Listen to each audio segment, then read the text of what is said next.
Fake HOA said he was too slow for neighborhood walks. He was learning to walk again. The morning sun cast long shadows over Silver Pines, a neighborhood where every house was a mirror of the next. Red brick, white shutters, and lawns so pristine they looked painted. At the corner of Birch Lane, one home stood apart, not for its simple ranch-style design, but for the man who lived there. Lucas Hayes, a 36-year-old former Green Beret, had moved in 9 months ago, his arrival marked by the quiet installation of a handrail along his front steps.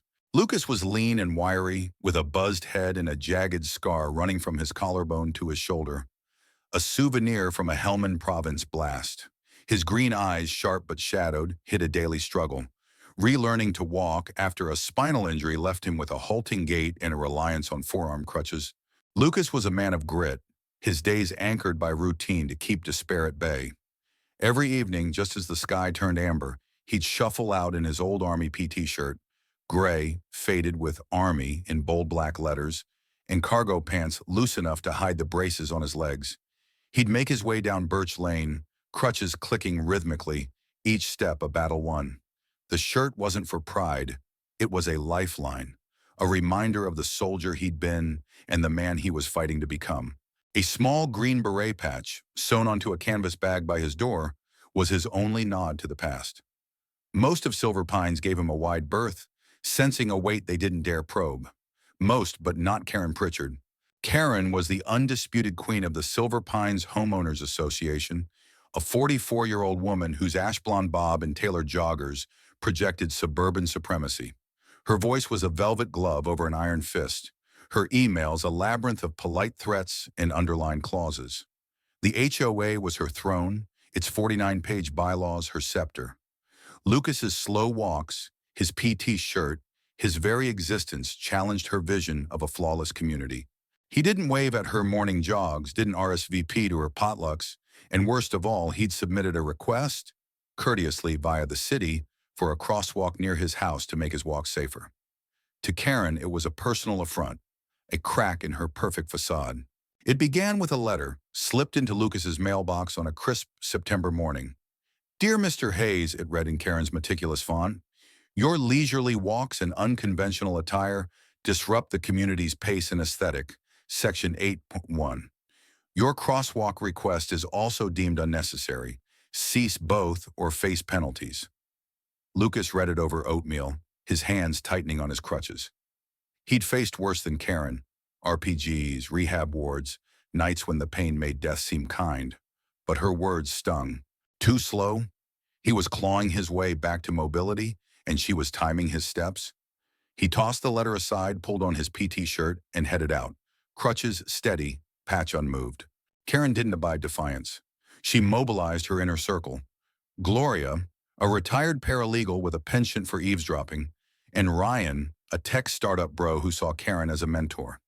At the HOA meeting, she brandished the bylaws like a sword. "This isn't about him," she said, her voice clipped. "It's about cohesion. His crawling pace throws off our joggers, his shirt is sloppy, and that patch, it's tacky. And a crosswalk? He's demanding special privileges." Gloria nodded, muttering about neighborhood flow. Ryan smirked, typing on his phone. But not everyone was convinced. Sonia, a 29-year-old physical therapist who lived across from Lucas, frowned. "He's rehabbing," she said. "A crosswalk helps everyone. Why are we fighting this?" Karen's eyes flashed, but she moved on, plotting her next strike. The next evening, Karen confronted Lucas on Birch Lane, her joggers pristine, a smartwatch glinting on her wrist. He was halfway through his walk, crutches clicking, sweat beading on his brow. "Mr. Hayes," she began, her tone syrupy with false concern. "I'm sure you got my letter. Your dawdling and that shirt are upsetting residents. And this crosswalk nonsense? It's a waste of resources. If you can't keep up, maybe stick to your yard." Lucas paused, leaning on his crutches, his breath uneven. "Ma'am," he said, his voice low but resolute, "this shirt's what I've got left. These walks are how I heal. The crosswalk? It's for safety. Mine, yours, anyone's. I'm not slowing anyone down, I'm just moving." His words were steady, but they carried the weight of a man who'd carried wounded through gunfire. Karen scoffed. "Move faster then. And frankly, how do we know you're even a soldier? Anyone can wear a shirt and limp for attention. The accusation was a whip, cracked with casual cruelty. Lucas's eyes darkened, but he said nothing, just resumed his walk, crutches clicking as Karen jogged off, her smartwatch beeping triumphantly. Silver Pines was a tinderbox, and Karen's words were the match. Gossip ignited, splitting the neighborhood. Karen's allies fueled her campaign, flooding the HOA's online portal with complaints about disruptive behavior. Gloria claimed Lucas's walks ruined the vibe, while Ryan posted a jogging selfie captioned, "Keep up or stay home." But others were outraged. Sonia, whose brother had served in Iraq, was furious. "She called him a fake?" she said at the coffee shop, her voice trembling. "He's relearning to walk, and she's mocking him?" Sonia took action. She'd seen Lucas's determination, the way he'd pause to catch his breath, the way he'd nod politely despite the stares. She enlisted her cousin Leo, a 20-year-old computer science student with a flair for digital forensics. "Find out who Lucas is," she told him, "not to snoop, to save him." Leo, eager for justice, dove into military databases, news archives, and veteran subreddits. What he uncovered would shatter Silver Pines' smug veneer. October brought chill winds and a neighborhood at war. Karen's crusade grew vicious. She slapped Lucas with fines, $175 a week for his disruptive presence and attire. When he paid silently, she escalated, proposing a rule to restrict non-standard pedestrian activity at the next HOA meeting. The proposal sparked chaos. Sonia stood, her voice sharp. "You're fining a man for walking with crutches. You're calling him a liar when he's fighting to move. This is about your ego, Karen, not the community." Gloria gasped, but others nodded, including Henry, a retired firefighter who'd seen Lucas's careful steps. Karen's reply was arctic. "Harmony matters. If we let him drag us down, we'll have disorder." The neighborhood was unraveling. At the community gazebo, debates turned into shouting matches. "Karen's gone mad," Henry said, his hands calloused from years of service. "I know pain when I see it. That boy's no fake." Across the lawn, Gloria echoed Karen's line. "If he's so tough, why's he so slow?" The groundskeeper, fed up, banned HOA talk, but the rift widened. Lucas stuck to his walks, but the strain was evident. His steps grew shakier, his pauses longer. Sonia noticed the way he'd grip his crutches, his knuckles white, as if willing his legs to obey. She and Leo worked relentlessly, their research painting a man whose courage dwarfed Silver Pine's pettiness. Leo found a 2015 Stars and Stripes article about Sergeant Lucas Hayes, who shielded his team from a suicide bomber in Helmand, taking shrapnel that nearly severed his spine. The Distinguished Service Cross citation was public, as was a Purple Heart record. A 2018 YouTube clip from a veterans rehab center showed Lucas, crutches new, speaking haltingly about his squad. "They trusted me," he said, voice breaking. "I can't stop trying." Leo also found a forum post from El Hayes 92, written in 2019 on a veteran site. It was a raw confession about relearning to walk, about nights spent cursing his body, about wearing his PT shirt to feel like himself again. The post was buried, but Leo saved it, knowing it was Lucas's truth. Sonia urged him to share it, but Leo hesitated. "This is private," he said. "What if he doesn't want it out?" Sonia nodded but argued, "Karen's crushing him. He needs defenders." They left a thumb drive on Lucas's porch, loaded with evidence and a note. "We see your fight. How can we help?" Lucas found it at twilight, the drive cool in his hand.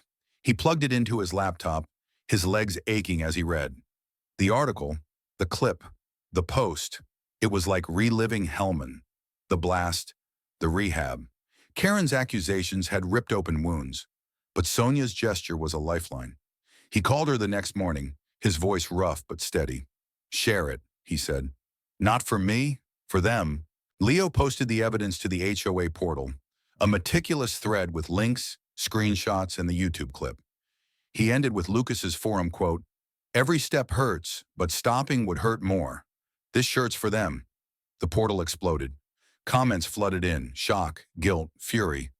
"Karen, you're despicable," wrote Henry, his words blunt. Sonia added, "This is who you're fining?